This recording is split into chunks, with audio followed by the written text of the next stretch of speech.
আমি আমার সাংবাদিক ভাইদের কাছে একটু অনুরোধ রাখবো। প্রিয় ভাইরা, 17 বছর আন্দোলনের পর আমরা কথা বলার অধিকার আদায় করেছি।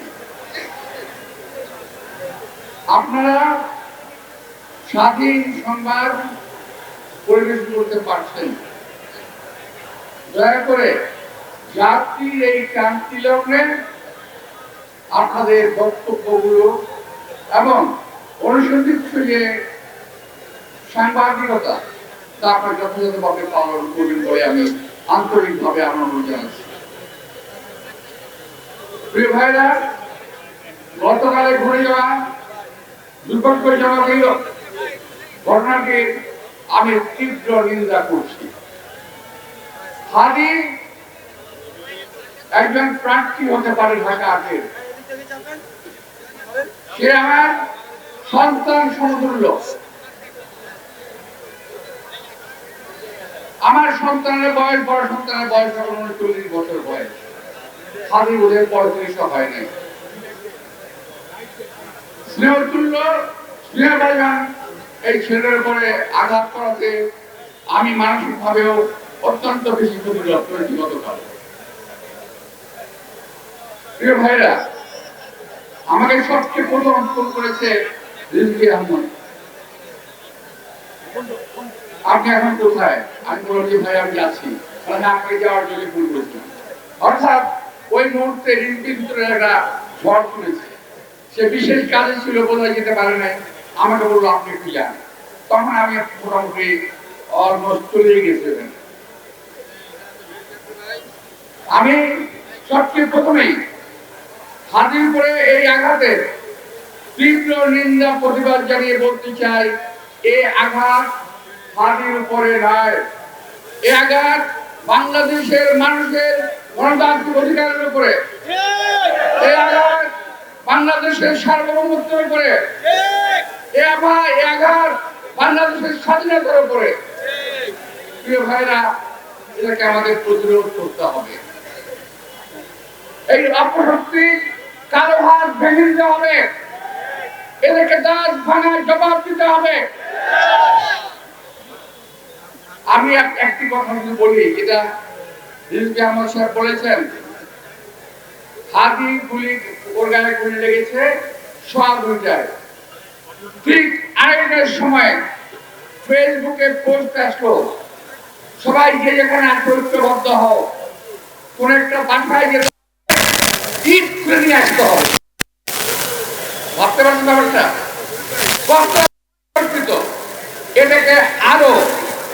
এটাকে আরো সংহত করেছে। আমি যখন হসপিটালে যাই তখন তারা আক্রমণাত্মক স্লোগান দিচ্ছিল। আমি ঢাকার হয়েছি, আমি ঢাকার রাজপথে আন্দোলন করে বার হয়েছি।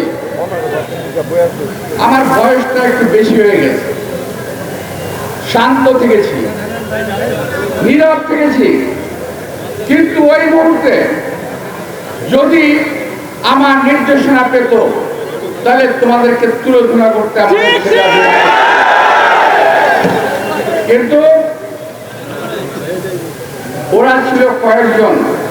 কিন্তু সবচেয়ে ইন্টারেস্টিং বিষয় হলো 150-200 ছেলে, এরা কেউ হাদির সমর্থক নয়, এরা বিশেষ একটি রাজনৈতিক দলের অঙ্গ সংগঠনের কর্মীরা।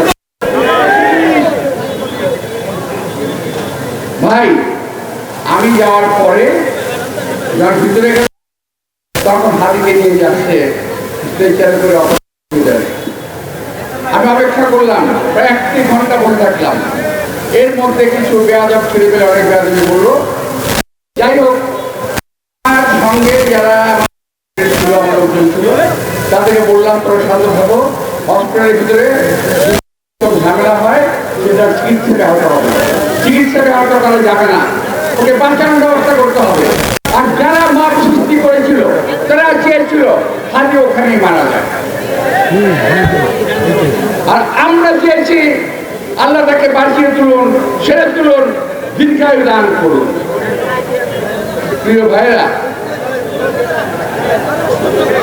অনেক ষড়যন্ত্র দেখেছি, এদের ষড়যন্ত্র ৭১ দেখেছি, এদের ষড়যন্ত্রের কথা শুনেছি, ৪৭ সালের কথা শুনেছি, ৭১, অতঃপর ৮৬, ৯০, ৯১, সকল সময় এই দলটি একটি ষড়যন্ত্রের সঙ্গে জড়িত থাকে। ষড়যন্ত্রবিহীন এই দল কখনো চলতে পারে না। ভাই, একজন লোক গুলি খেয়েছে, যেই হোক, আমরা মুসলমান, আমরা কোন সময় কোন আহত কিংবা অসুস্থ ব্যক্তির মৃত্যু কামনা করতে পারি না, আমরা করতে চাই না, আমরা করি না। কিন্তু যারা নাকি মুসলমান নেবারধারী, তারা একটি ছেলের মৃত্যু কামনা করতে পারবে। ফেসবুকে স্ট্যাটাসে তারা দিয়েছে, ওখানে যে একটা ছেলে ছিল, তারা কারা, প্রায় ১০০ থেকে ১৫০ মানুষকে নিয়ে ওখানে তারা একটা মত তন্ত্রে কায়েম করার চেষ্টা করেছে। যাই হোক, আমি ওখান থেকে চলে আসি।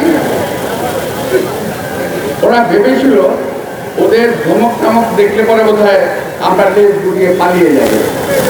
প্রিয় ভাইরা, আমাদের নেতা কর্মীরা অত্যন্ত ধৈর্যশীল এবং সাহসী ভূমিকা রেখেছিল। কালকে যারা ছিল তাদের সবাইকে আমি আন্তরিক ধন্যবাদ জানাবো।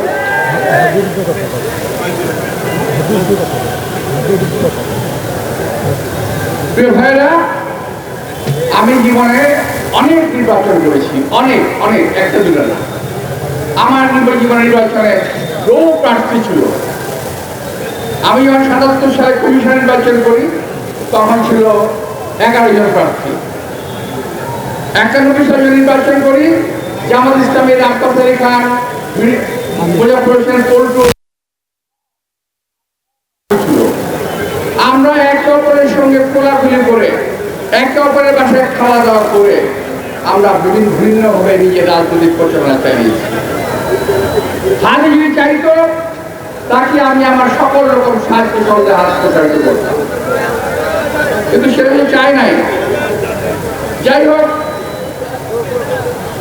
হাদির উপর আক্রমণ, আমি আগে বলেছি, এটা গণতন্ত্রের উপর আক্রমণ। এবং জীবনের কোনো রেকর্ড নাই যে আমরা প্রার্থীরা কখনো মারামারি করেছি।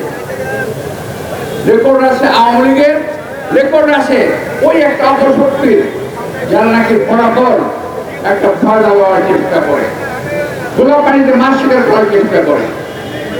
প্রিয় ভাইরা, মিছিল পূর্বে সমাবেশে আমি বক্তব্য লম্বা করতে চাই না। আমি চাই আসল ঘটনা বেরিয়ে আসুক, আসল দুর্বৃত্তরা সাজা পাক, এই দেশের মানুষের সামনে বিশেষ একটা রাজনৈতিক দলের মুখোশ উন্মোচিত হোক, এটি আমি চাই।